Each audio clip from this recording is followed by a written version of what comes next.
Friends, चलिए आज की क्लास शुरू करते हैं। आज हम लोग देखेंगे 3 वंश देखेंगे, ठीक है। आपका देखो गुलाम वंश और खिलजी वंश खत्म हो गया था। आज की क्लास में हम देखेंगे तुगलक वंश, इसके बाद सैयद वंश और आखिरी जो राजवंश है लोधी वंश।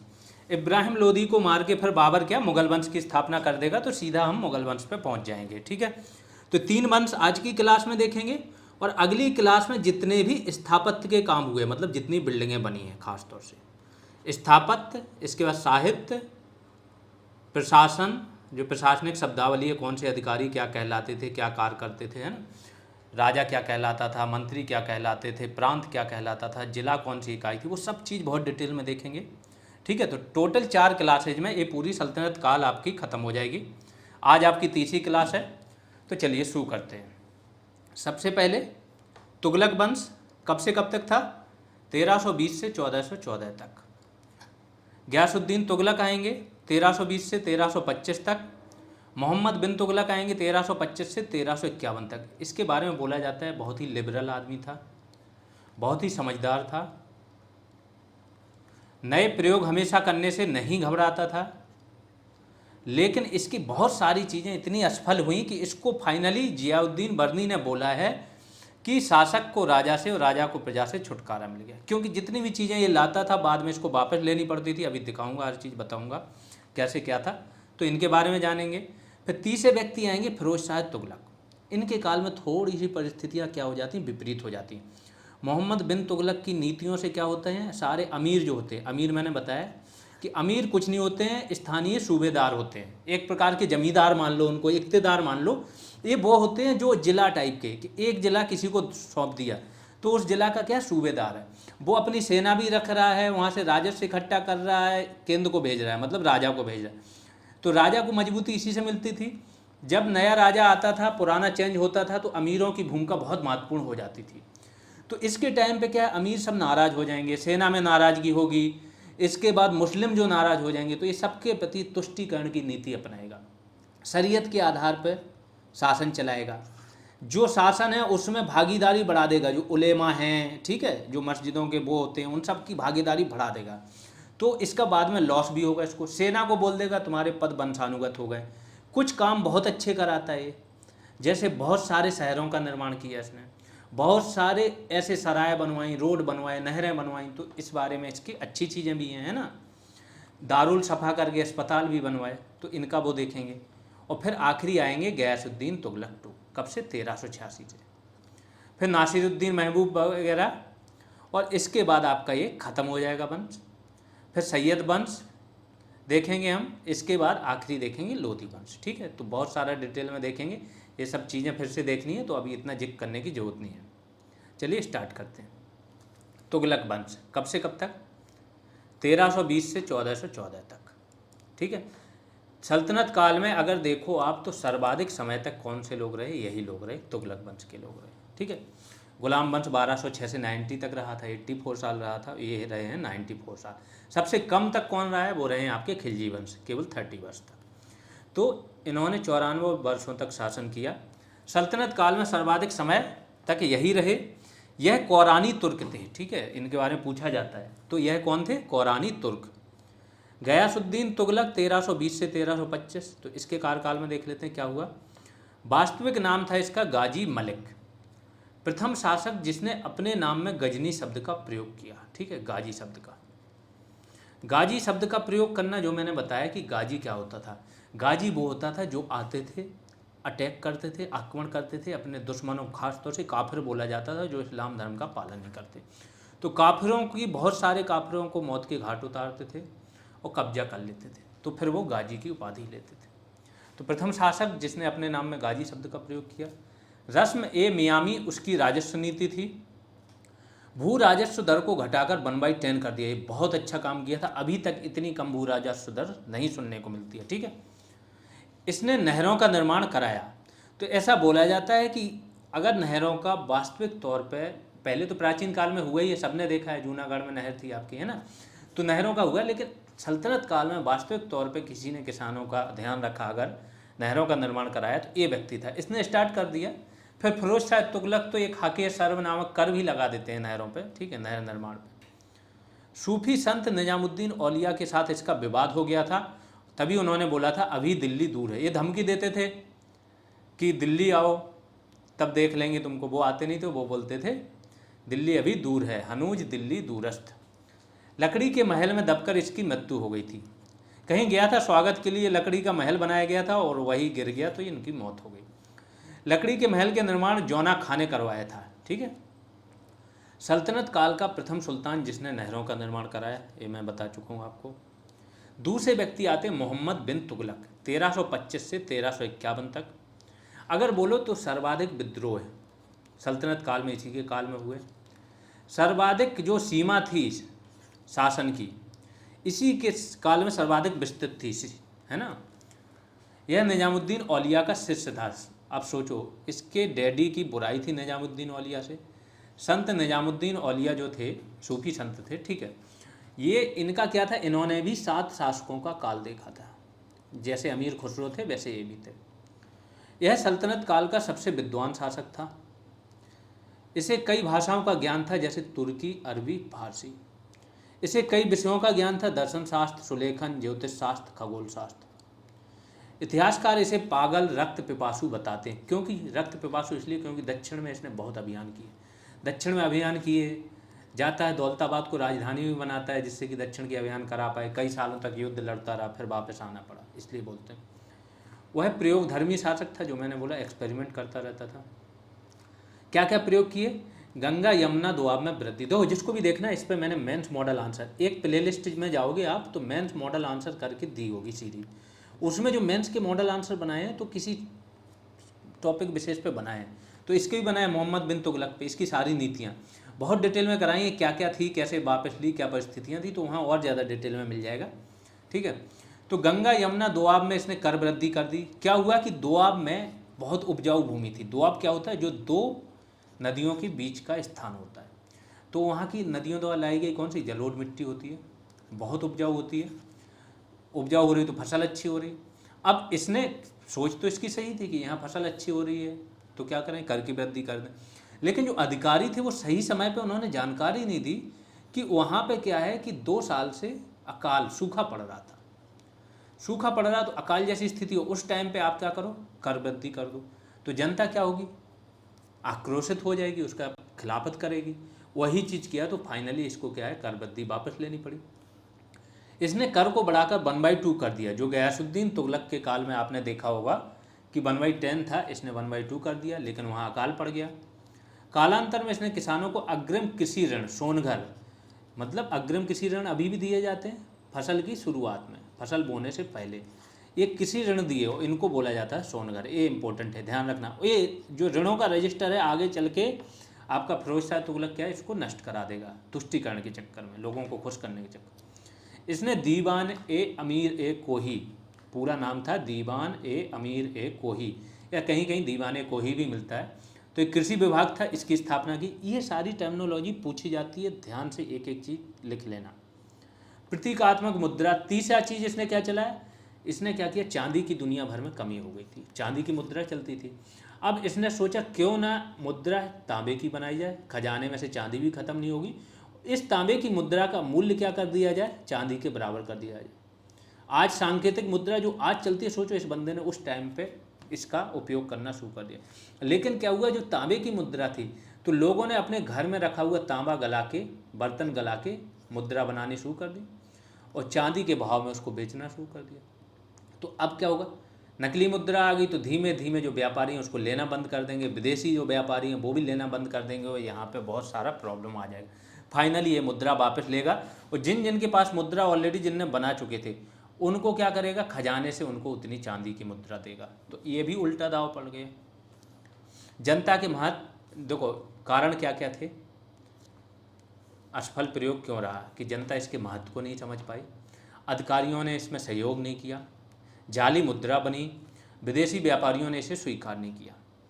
तैयारी अपूर्ण, मैन यही था कि ये जो भी नीतियां बनाते थे तो अमीर जो होते थे, अधिकारी वो होते थे, वो ज़मीनी स्तर पर लागू नहीं कर पाते थे, प्लस इसको शासक को सही जानकारी नहीं देते थे, इसलिए सारी योजनाएं इसकी विफल रहीं।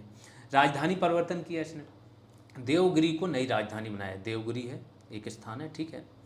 तो उसको इसने क्या नई राजधानी बनाया एवं उसका नाम क्या दौलताबाद रख दिया। दौलताबाद नाम रख दिया, लेकिन फाइनली इसको क्या है वो राजधानी वापस लेनी पड़ी, क्योंकि वहाँ से दिल्ली को मैनेज करना एक वो हो गया था, कठिन हो गया था। प्लस एक अफवाह फैल गई थी कि इसको कोई बीमारी हो गई जो असाध्य है, वही मरने वाला है। तो फिर इसको लगा कि दिल्ली में लोग बाग इसके विरुद्ध विद्रोह ना कर दें, तो फिर ये लौट के आना पड़ा। अब राजधानी परिवर्तन के कारण क्या क्या थे कि इब्न बतूता एवं अबू बकर ईसामी के अनुसार जनता सुल्तान को गालियों भरे पत्र लिखती थी, इसलिए इसने जनता को दंडित किया। बट ऐसा कोई वो नहीं था। ये सारे मैंने रीजन भी बताया जो मेंस मॉडल आंसर है उसमें, और फिर बताया कि ये क्यों नहीं हो सकता, क्योंकि सारी जनता पढ़ी लिखी नहीं थी, गिने चुने लोग पढ़े लिखे थे, ठीक है। तो हर व्यक्ति थोड़ी वो कर सकता है। बर्नी के अनुसार सल्तनत के केंद्र में राजधानी स्थापित की गई, लेकिन सल्तनत का केंद्र नहीं था। सब जगह से जो दौलताबाद है उसकी डिस्टेंस बराबर नहीं थी। कुछ इतिहासकारों के अनुसार मंगोलों के आक्रमण से बचने के लिए राजधानी परिवर्तन किया गया। तो ठीक है, ये सब रीजन थे। इस समय मंगोलों ने भारत पर एक बार आक्रमण किया। इसका नेता कौन था? तमरा सरीन।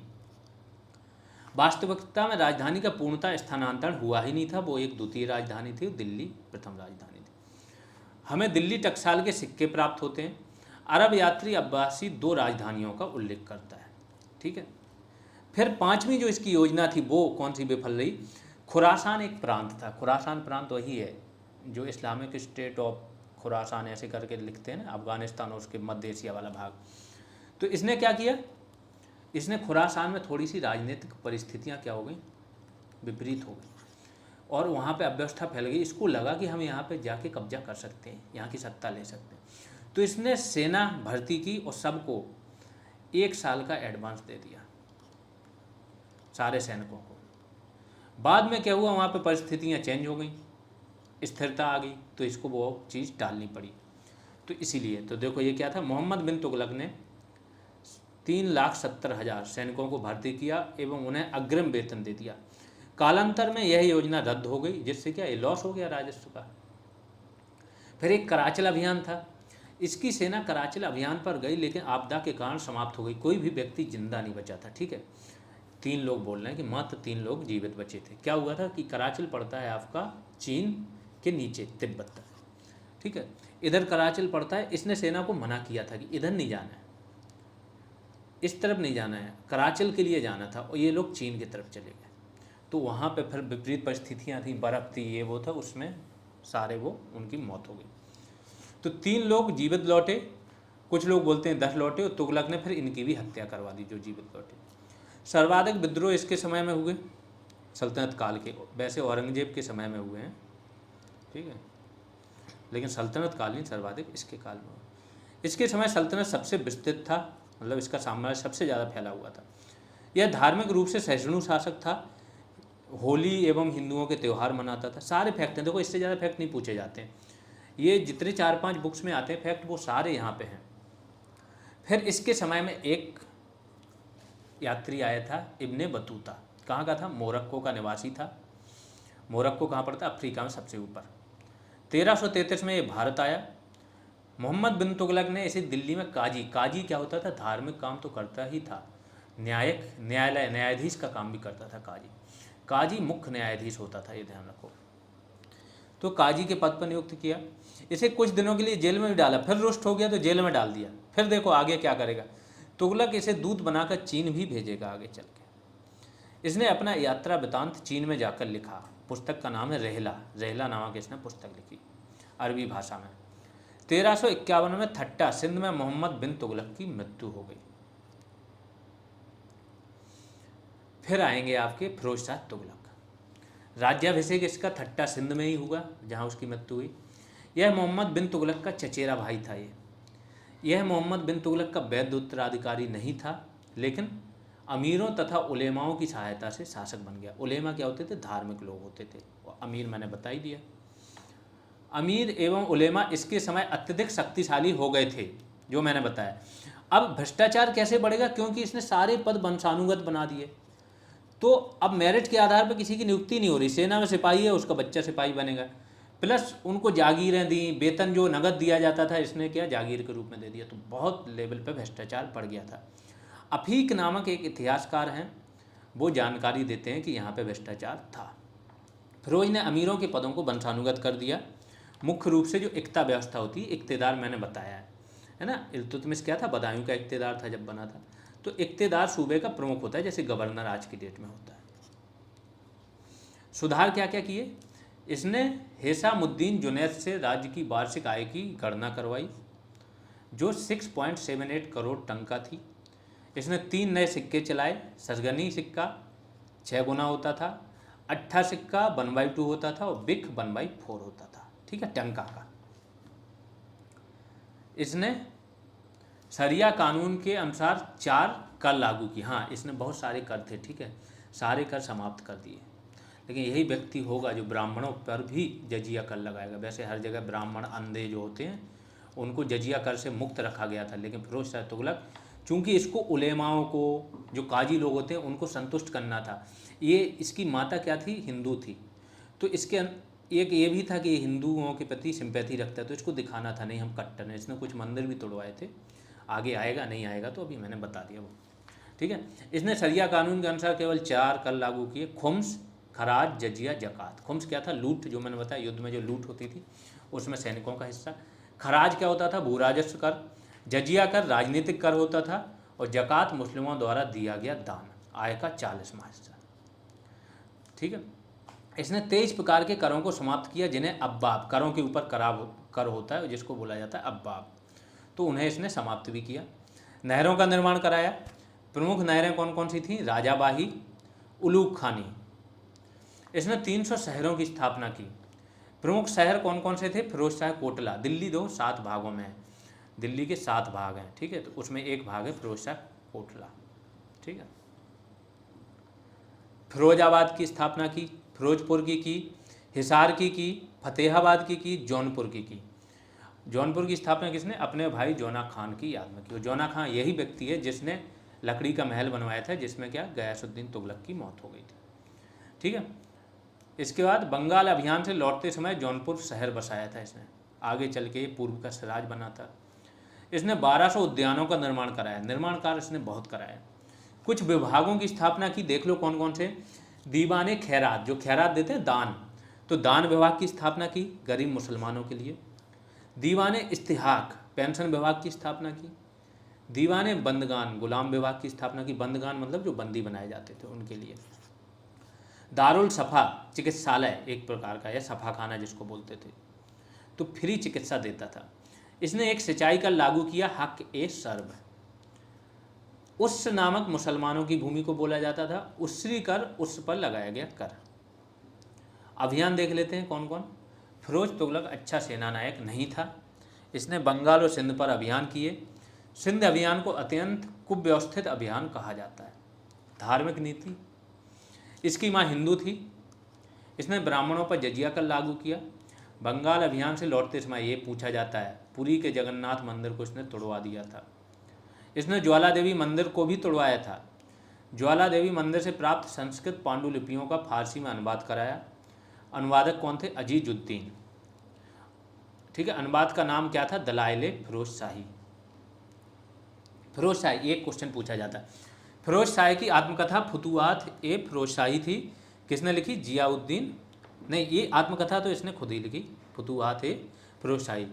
इसने जियाउद्दीन बर्नी ने तारीख फिरोज शाही लिखी, ये पूछी जाती है, ठीक है। तो तारीख फिरोज शाही और फतवा ए जहांदारी, ये 2 पुस्तकें लिखी किसने, जियाउद्दीन बर्नी ने। शम्स ए सिराज अफीक की पुस्तकें हैं कौन सी, अच्छा इसमें देखो 2 चीज़ें हैं, जो तारीख ए फिरोज शाही, ये बीपीएससी में बहुत बार आता है, तारीख फिरोज शाही, फतवा ए जहांदारी, ये 2 लिखी तो है जियाउद्दीन बर्नी ने, लेकिन ये पुस्तक जो है तारीख फिरोज शाही, एक अफीक ने भी इसमें क्या योगदान दिया, ठीक है, अफीक। तो शम्स ए सिराज अफीक जिसको बोला जाता है, इन्होंने भी इसमें योगदान दिया। तो जहाँ पे भी तारीख फिरोज शाही आए वहाँ पे समझ जाया करो कि ये दोनों बंदों का अगर नाम होगा तो दोनों ने लिखी है, उनमें से किसी एक हो तो उसने लिखी है, ठीक है। अब इसके बारे में फिर से आ रहा है कि तारीख ए फिरोज शाही किसने, शम्स ए सिराज अफीक की पुस्तकें हैं। पुस्तक है सीरत ए फिरोज शाही, इसके लेखक क्या अज्ञात हैं, इसमें नहरों की जानकारी मिलती है। फिर फिरोज के आर्थिक सुधारों का श्रेय उसके मंत्री खान ए जहाँ तेलंगानी को जाता है। यह तेलंगाना का ब्राह्मण था। इसका वास्तविक नाम कन्नू था, कन्नू। फिर आ जाते हैं गियासुद्दीन तुगलक पर। इस समय गुलाम अत्यधिक शक्तिशाली हो गए थे, ठीक है। दीवाने बंदगान इसने बनाई था जो मैंने बताया आपको, ठीक है। तो इस समय क्या हो गया आपका, गुलाम अत्यधिक शक्तिशाली हो गए। सल्तनत कई भागों में विभाजित हो गई थी। इतने ही इंपॉर्टेंट फैक्ट हैं इनके बारे में। आगे आ जाते हैं। नासिरुद्दीन महमूद, सल्तनत दिल्ली से इसकी पालम तक फैला हुआ था। तो दिल्ली से पालम समझ रहे हैं कितना है, बहुत ज़्यादा नहीं है, पास में ही पालम हवाई अड्डा। 1398 में क्या हुआ, सिमट गई, मतलब इसकी दिल्ली सल्तनत जो है यहाँ पे सिमट चुकी थी। तैमूर जो है, तैमूर लंग, इसने क्या किया, भारत पर आक्रमण किया एवं दिल्ली को लूट लिया। सुल्तान जो था नासिरुद्दीन महमूद, वो क्या किया, दिल्ली छोड़कर भाग गया। एक भिखारी दौलत ने तैमूर को लंगड़ा कहा, इसलिए इसका नाम तैमूर लंग पड़ गया। तैमूर भारतीय कारीगरों को अपने साथ समरकंद, समरकंद ये आपका कहाँ है, ताजिकिस्तान में। यहाँ पे अभी क्या हुई थी आपकी, कौन सी समिट हुई थी, आपको उसमें बताना है कमेंट सेक्शन में। समरकंद लेके चला गया। भारतीय कारीगरों ने समरकंद में तैमूर के मकबरे का निर्माण किया। फिर आएंगे आपके दौलत खां लोधी। खिज्र खां ने इसकी हत्या कर दी थी 1412 से 1414 तक। अब आ जाएंगे आपके सैयद वंश, 1414 से 1451 तक रहे ये लोग। यह मोहम्मद साहब के वंशज अपने आप को बोलते थे। खिज्र खां 1414 से 21 तक रहा। तैमूर ने इसे मुल्तान एवं पंजाब का गवर्नर, जब तैमूर यहाँ पर आक्रमण करेगा ना तो पूरी जगह अव्यवस्था फैल जाएगी, कोई केंद्रीकृत सत्ता नहीं रहेगी। जौनपुर अपने आप को अलग वो कर लेगा और जौनपुर एक स्वतंत्र रियासत की तरह बिहेव करना शुरू कर देगा, उसके अपने काम चलेंगे, ठीक है। तो इस प्रकार से तैमूर लंग क्या करके गया है, खिज्र खां को मुल्तान एवं पंजाब का गवर्नर बना के चला गया। इसने सुल्तान की उपाधि धारण नहीं की। उपाधि इसकी क्या थी, रैयत ए आला। यह स्वयं को तैमूर के पुत्र शाहरुख का प्रतिनिधि मानता था। दूसरे आए हैं मुबारक शाह 1421 से 1434 तक। इसने शाह की उपाधि धारण की। याहया बिन अहमद सरहिंदी, इन्होंने एक पुस्तक लिखी है इसके ऊपर, तारीख ए मुबारक शाही। फिर मोहम्मद शाह आएंगे 1434 से 1445 तक। फिर अलाउद्दीन आलम शाह आएंगे 1445 से 14, इनको याद करना इंपॉर्टेंट नहीं, बस ये डाल दिया, जिक्र कर दिया। यह सल्तनत का कारभार बहलोल लोदी को सौंपकर बदायूं चला गया था। कौन सा, अलाउद्दीन आलम शाह। ये इसके बारे में कहा जाता है ये बहुत डरपोक आदमी था, अपने मंत्री के खिलाफ ही ये साजिश रचने लगा था, ठीक है। अब आ जाते हैं लोधी। जब बहलोल लोदी को इसने सत्ता सौंपी दी तो वो आ जाएगा। तो लोधी वंश देख लेते हैं, ये आखिरी राजवंश है सल्तनत काल का, 1451 से 1526 तक चला, ठीक है। इनका ये जो लोधी वंश है, इनका संबंध क्या, अफगानों की साहूखेल शाखा से था। इनके पूर्वज घोड़ों के व्यापारी थे, घोड़ों का व्यापार करते थे। बहलोल लोधी सबसे प्रथम शासक थे। अफगानों का समाज समतामूलक समाज था। सुल्तानों को समाज में प्रथम माना जाता था, ठीक है, समाज में प्रथम माना जाता था। बहलोल अपने अमीरों का सदैव स्वागत करता था। यह सिंहासन का प्रयोग नहीं करता था बहलोल लोधी, चूंकि मैंने बोला ना समाज समतामूलक था, सबको समान माना जाता था, ठीक है। तो एक तो ये समाज में प्रथम लिख दो या समानों में, सभी समान लोग हैं, उन्होंने मान लिया कि सभी लोग क्या हैं, समान हैं। तो समान, अभी जैसे मंत्री परिषद होती है आपकी, उसमें क्या होता है कि सभी मंत्री क्या हैं, समान होते हैं, लेकिन प्रधानमंत्री को समानों में प्रथम माना जाता है, फर्स्ट। ऐसे यहाँ पे तो सिंहासन का प्रयोग नहीं करता था। वह अपने अमीरों को मसनद ए आली पुकारता था। इसने जौनपुर को जीत लिया। इसने सिक्के चलाए जिन्हें बहलोली सिक्के कहा जाता था, ठीक है, और ये मुगल काल तक मान्य थे। फिर अगला शासक आ जाए। देखो, जिस शासक के बारे में जितनी जानकारी चाहिए, जितनी फैक्चुअल चीज़ें पूछी जाती, उनको ही हम लोग बात कर रहे हैं, ठीक है। अगला शासक है आपका सिकंदर लोधी, 1489 से 1517 तक। इसने सिंहासन का प्रयोग आरंभ कर दिया। चूँकि देख क्या है ना, अभी आप देख रहे हो दिल्ली में, देख रहे हो केजरीवाल हैं, पहले क्या एक घर का मकान चाहिए, चल जाएगा, एक कमरे का मकान, फिर 5 कमरे का, फिर 5 बेडरूम का, अभी उन्होंने एकदम शीश महल बनवा लिया। तो ऐसे जब सत्ता का प्रयोग करते हैं तो फिर वो जो समानता होती है अपने आप दूर होती चली जाती है। सत्ता और राजनीति बहुत ही गंदी चीज़ है, ठीक है। तो यही सेम चीज़ यहाँ पे हुई। इसने सुल्तान के पद को गरिमामय बनाना शुरू कर दिया। इसके अमीर शाही फरमान का भी सम्मान करते थे। गुलरुखी, हाँ, गुलरुखी उपनाम से एक कविता लिखा करता था सिकंदर लोदी, ये बहुत फेमस है। अगला इसके बारे में क्या फेमस चीज़ है, आगरा शहर की स्थापना 1504 में की थी और 1506 में इसने इसको राजधानी बनाया। आगे चल के इसको राजधानी, फिर जितने भी मुगल बादशाह हैं इसको राजधानी बनाएंगे, ठीक है। इसने सिकंदरी गज का प्रयोग किया, गज ए सिकंदरी, तो मापने के लिए गज ए सिकंदरी समझो बहुत फेमस रही है, शेरशाह सूरी तक भी गई है, ठीक है। एकमात्र सुल्तान जिसने खुम्स में हिस्सेदारी नहीं ली, खुम्स मैंने बताया ना क्या है आपका, लूटा हुआ, युद्ध में लूटा हुआ धन है, तो इसने हिस्सेदारी नहीं ली। इसने अनाज से चुंगी कर हटा लिया, जो चुंगी कर होता है जगह जगह। पसंदीदा इसका वाद्य यंत्र क्या था, शहनाई। लज्जत ए सिकंदर शाही संगीत ग्रंथों का फारसी अनुवाद था, लज्जत ए सिकंदर शाही नाम से। और फरहंगे ए सिकंदरी आयुर्वेद ग्रंथों का फारसी अनुवाद था। ये पुस्तकें किसने, इसी ने ही लिखी हैं, ये ध्यान रखना। इसका कथन था कि यदि मैं मेरे गुलाम को पालकी में बिठा दूं तो अमीर उसे उठाने से इनकार नहीं करेंगे। तो एक प्रकार से इसने बोला है कि अमीर इसकी इतनी इज्जत करते हैं कि अपने गुलाम को भी ये पालकी में बिठा देगा तो अमीर क्या करेंगे, उसे उठाने से इनकार नहीं करेंगे। आगे आते हैं, धार्मिक नीति।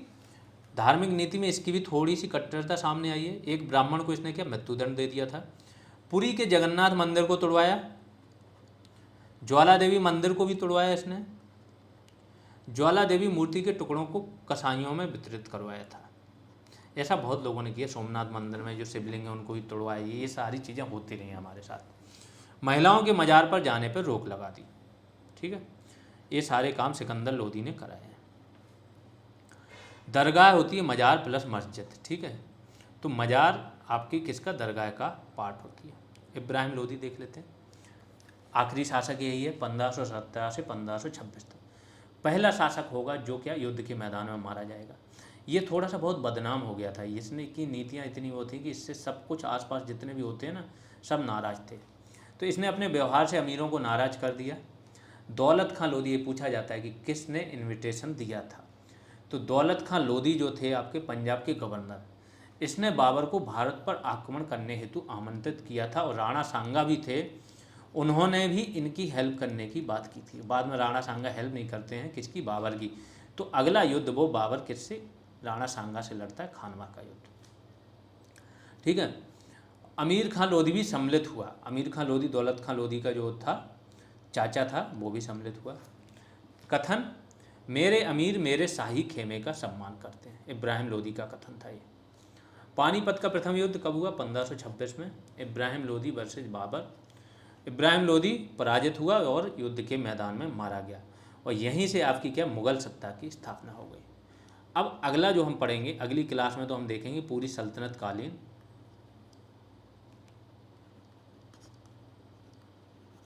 आर्ट एंड कल्चर प्लस प्रशासन, ये देख लेंगे। फिर यहाँ पे सल्तनत काल आपकी समाप्त हो जाएगी, मतलब 50% चीज़ें आपकी समाप्त हो जाएंगी। फिर मुगल काल देखेंगे और मुगल काल के बाद थोड़ा सा भक्ति और ये सूफी तो आपके में नहीं आते हैं वैसे, ठीक है, तो उसको ज़्यादा डिटेल में नहीं जाएंगे। थोड़ा बहुत विजयनगर और बहमनी की जानकारी दे देंगे, थोड़ा सा हम लास्ट तक पिन पॉइंटेड हो जाएंगे, है ना। जैसे ही टाइम नज़दीक आ रहा है हम चीज़ें उस हिसाब से करेंगे कि आपके एग्ज़ाम के पहले तक समाप्त हो जाए। जिन्होंने शेयर नहीं किया वो शेयर कर दीजिए, जिन्होंने सब्सक्राइब नहीं किया वो चैनल सब्सक्राइब कर लें। GS रिवॉल्यूशन करके ऐप है हमारा प्ले स्टोर पे, आप वो डाउनलोड कर सकते हो। अगर वहाँ आपको वीडियो का बैच ज्वाइन करना है तो ज्वाइन कर सकते हो। और बैच के बारे में जो भी जानकारी चाहिए कमेंट सेक्शन में कोई भी वीडियो के एक पिन कमेंट रहता है वहाँ आपको मिल जाएगी। अभी के लिए इतना ही, धन्यवाद।